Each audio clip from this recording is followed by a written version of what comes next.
Nivîskar Nezîr Öcek, pirtûka xwe ya bi navê wê rêzimana Farsî Kurdî li salona Şaxa Keska Wanê ji bo xwendevaneyên xwe imza kir. Ev demekî bû pirtûka wê di weşanxaneya Stavê de hatibû çapkirin. Nivîskar Öcek jî hem pirtûkên xwe yên berê hem jî ev rêzimana nû ji bo xwendevanên xwe imza kir. Nivîskar Öcek sedema nivîsandina rêzimana Farsî Kurdî wiha got.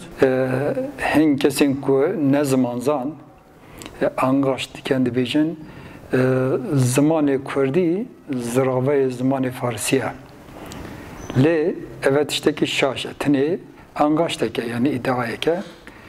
Ew dibêje ji bo bingeha her du zimana baş bê famkirin ne bi hêstiyarî bi aliyê zanistî ev xebate kiriye. Ji bo ku mirov derheke zimanekî de biryarî bide, divê mirov zimanzan be. Bi hestê nijadperestî biryar bide, tiştekî şaş e. Ji ber vê çandê ji bo min bû merak ku ez vê tiştê ji hevdû veqetînim. Yani zimanê Kurdî zimanekî ser bixwe ye, zimanê Farsî zimanekî ser bixwe ye.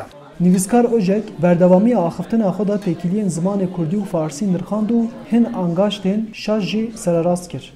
Yani pêşê zimanê Kurdî û Farsî hindî ji hevdû vedin, paşê zimanê Farsî jî Kurdî vedbe.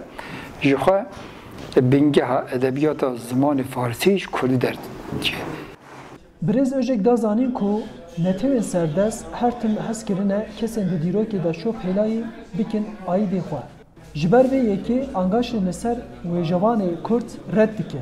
Pêşengê Farisan ji babatarî Ewranî digot kesekî Kurd e lorî he. Piştî ku zanîn edebiyata Farisan ji we derketî yani Farisan edebiyata xwe girtiye. Lê bû nexwedî gotin babatarî Ewranî mirovekî Fars e yani. Ew şiloveyên xwe bi va mînaka ve piştrast dike. Di zimanê Farsî de zayen dirîn e.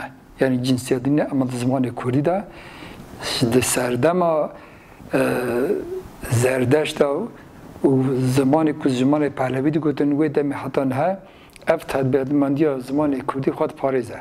Yani mînak ez bêjim kes tişta ku mê biye em bêjin tu jinekê re bijî tu bijî wê got eger ku mêr bî tu bijî wî got. Yani vê derê de zayen dawan payvî de tê diyar kirin.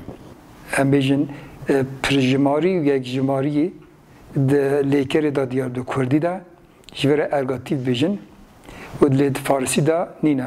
Zimanê Tirkî qaîde ve çi bûne, zimanê Farsî jî wisa ne. Heya niha pazda pirtûkên û hatine weşandin. Di nava van pirtûkên wî da edebiyata Kurdî, zerdeşt û pirtûkên zaroka hene. Ew diyar dike ku pirtûkên li ser destana Rûstemê Zar û 10 pirtûkên ji bo pola yekê nivîsiye û demek nêz da ew ji dê bên çapkirin.